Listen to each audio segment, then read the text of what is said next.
Hi, my name is Eileen Aguilar, and my perspective speech will be on immigration and the impact that immigrants have on America and the Latinx community. So, according to The Hill by Zach Butterick, 2019, more deportations occurred during the Obama presidency at 1.18 million than the current Trump presidency has. As part of the Latino community, it is our job to protect our community in different ways as possible. One major weapon that has never been defeated is knowledge. If we inform ourselves about immigration policies and what to do in certain situations, we can benefit our community a great amount. Being a member of the Latino community and coming from a family of all immigrants, I know from experience what undocumented individuals have to go through day to day just to remain in the country. Deportation of undocumented workers in the U.S. reduces the size of our community, only making it harder for us to stick together and fight for the rights of immigrants. Families within our community will be torn apart and might not ever be able to reunite with each other again. To begin with, we need to be open-minded when we listen and talk about immigration issues. Families are being torn apart, and more of our Latino community is suffering from the deportations of our people. The reason this issue is ongoing is because people are not informed about their basic rights, and ICE officials are bending laws and taking more and more people into custody due to past issues.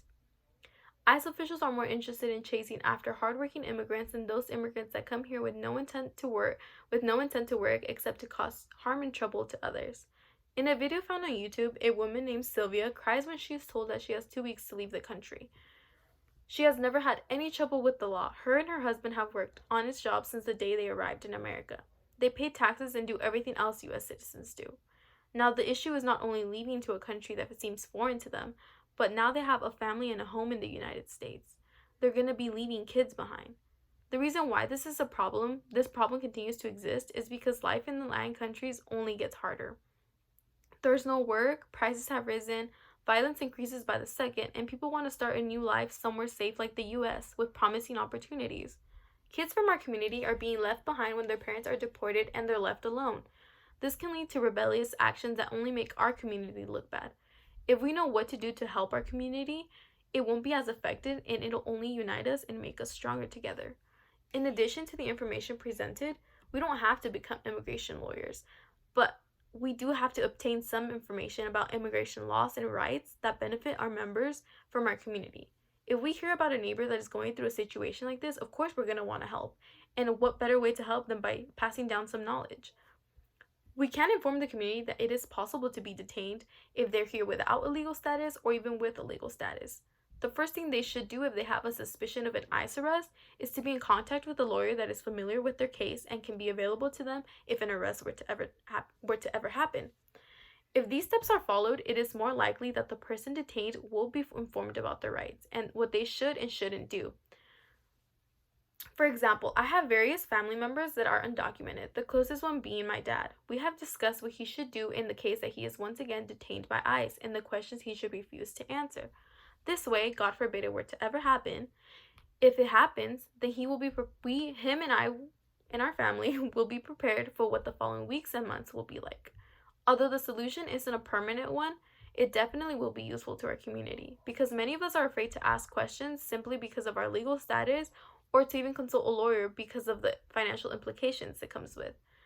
The following clips I will be showing are examples of emotional effects separation has on families. The first one is a man crying and hugging his children as his wife records because ICE officials are outside his home waiting for him to surrender. The second video is the woman Sylvia that was mentioned previously. She is crying and telling the cameras that she has never done anything bad and she has only worked an honest job since the day she arrived in America. Imagínate que voy a hacer yo con tantos niños, amor.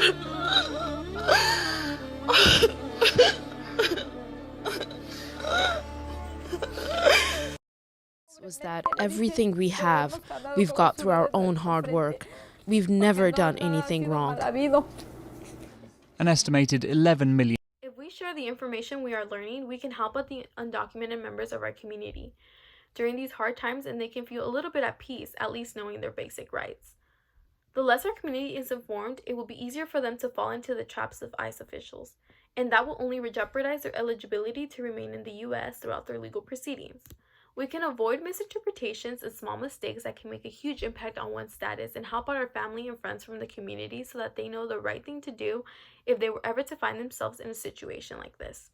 This is all significant because the more knowledge we share and know, we can make our community aware. No matter our legal status, ICE does have the right to detain us if they are unsure of our legal status. According to the Immigration Defense Program in 2018, when detained, we must remain silent unless asked questions. One must be prepared with a plan with a lawyer in case a situation like this will arise. We need to remember that this can help out someone in our community that we never thought about. We need to all become more involved with immigration news, not to benefit ourselves, but to be beneficial to our Latinx community. This unites us all and makes us stronger. As I said previously, coming from an immigrant parent, any information regarding immigration laws is extremely important to me because that way I can pass down my knowledge to my dad and prepare him at least mentally for things that can happen and the way he should act. Let's think about all the families that will benefit from this information. Kids will know what to expect, and we can at least try to mentally prepare them for the things that may happen or that are possible in our community. Thank you all for listening to my speech, and I hope that some of this information was useful to you and that you can pass this down to our community. Thank you.